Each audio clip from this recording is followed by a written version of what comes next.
During the Vietnam War, the United States fought with the South Vietnamese Kingdom of Laos, Kingdom of Cambodia, which later became the Khmer Republic, and many other indigenous forces against the North Vietnamese Viet Cong and their allies. However, there were also other states that supported the South Vietnamese and Americans in the Vietnam War, which began with President Johnson's Many Flags Initiative. These states were Australia, New Zealand, the Philippines, South Korea, and Thailand, as well as other states who would support the war against the communists as well. Starting with South Korea, from September 11, 1964 to March 23, 1973, about 320,000 South Korean troops fought in Vietnam, with an average of about 48,000 troops in country each year from all branches of the South Korean military. South Korea's decision to join resulted from various underlying causes, including development of U.S.-South Korean relations, political reasons, and the promise of economic aid from the U.S. Under the wartime alliance, the South Korean economy would flourish, receiving billions of dollars in grants, loans, and subsidies, technological transfers, and other economic treatments from the United States. However, many also saw their involvement in the war as a repayment for the losses the U.S. had suffered in the Korean War. American planners are alleged to have leaned heavily on South Korean forces given their ability to carry out missions with considerable success. South Koreans often outperformed other Allied forces in Vietnam in lethality, organization, as well as professionalism. However, with this, South Korean forces have been charged with numerous war crimes, as they saw civilians aiding the Viet Cong as enemies. South Korea would also strongly disagree with the withdrawal of American troops from Vietnam, but complied with the withdrawal. 5,099 South Koreans were killed and 10,962 were wounded over the course of the Vietnam War. Thailand was also a large contributor in the Vietnam War. However, much Thai support came as a result of American aid to the country in modernizing its military and economy. Over the course of the war, the U.S. poured $1.1 billion in economic and military aid into the country, while U.S. aid poured another $590 million was sent to Thailand's economy and indirectly paid for the cost of Thailand's participation in the war and then some.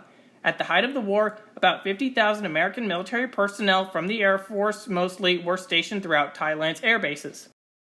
In October of 1967, the Royal Thai Volunteer Regiment, known as the Queen's Cobras, was sent to Camp Bearcat at Bien Hoa to fight alongside the Americans, Australians, New Zealanders, and South Vietnamese. In 1968, the Cobras were replaced by the Royal Thai Army Expeditionary Division, aka the Black Panthers, whose morale was generally high as they fought predominantly in Vietnam and Laos. About 40,000 Thai military personnel would serve in South Vietnam, with 351 KIA and 1,358 wounded from 1967 to 1972. Australia would also play a large role in the Vietnam War beginning in 1962 with the Australian Army Training Team in Vietnam, also known as the Team. The Australian military assistance was to be in jungle warfare training, and the team comprised of highly qualified and experienced officers as well as NCOs. They were led by Colonel Ted Sarong, who had much previous experience from the Malayan emergency. From the Australian perspective, the most famous engagement during the war was the Battle of Long Tan, which took place on the 18th and 19th of August in 1966. During the battle, despite being heavily outnumbered, one Australian company fought off an assault by a force of a regimental strength of Viet Cong and North Vietnamese. 18 Australians were killed and 24 were wounded, while at least 245 Viet Cong were killed. It was a decisive Australian victory and is often cited as an example of the importance of combining and coordinating infantry, artillery, armor, and aviation. But Australian troops would also participate in many other battles and operations throughout the Vietnam War. Australian troops began to withdraw from South Vietnam in a phased withdrawal in November of 1970, and by January 11, 1973, Australian involvement in hostilities in the war had ceased. Nevertheless, Australian troops from the Australian Embassy Platoon remained deployed in the country until July 1st, and Australian forces were briefly deployed in April of 1975 during the fall of Saigon to evacuate personnel from the Australian Embassy.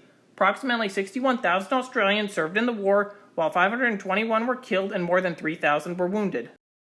New Zealand also sent military forces into the Vietnam War with a total of 3,890 personnel serving in Vietnam from 1964 to 1972, and with the peak number being 543 in 1969. A total of 37 would be killed and 187 wounded. New Zealand would start off by sending civilian surgeons and the Royal Army Corps of Engineers, but the first New Zealand infantry contribution to South Vietnam was a 182-man rifle company which arrived in 1967. Most had seen operational service with British forces as part of the 28th Commonwealth Infantry Brigade Group in Malaya and Borneo, and had previously conducted search and destroy operations. New Zealander troops would also be tasked with lying and removing mines, which would tragically account for many of their casualties. As a reaction to the Tet Offensive, New Zealanders participated in Operation Toan Thang 1 and the Battle of Hat Ditch. They would participate in many other operations, and the deadliest was Operation Bundingbura, and their last battle was of Nu Le in 1971. Like in Korea, another large portion of New Zealand's involvement in Vietnam was artillery, and a vast majority of the New Zealander forces were under the command structure of the American 173rd Airborne Division.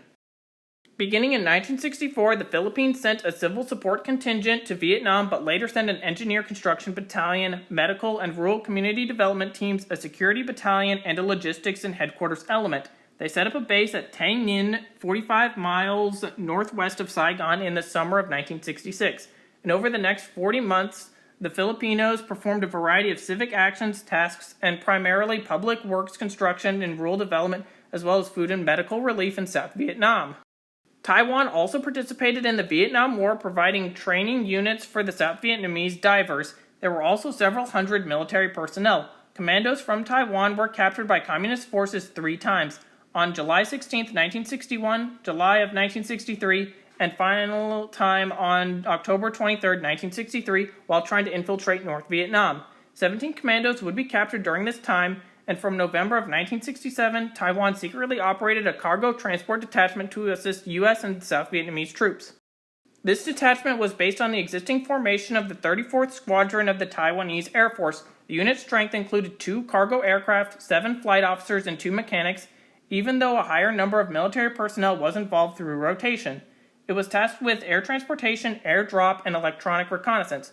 25 members of the unit would be killed, including 17 pilots and co-pilots.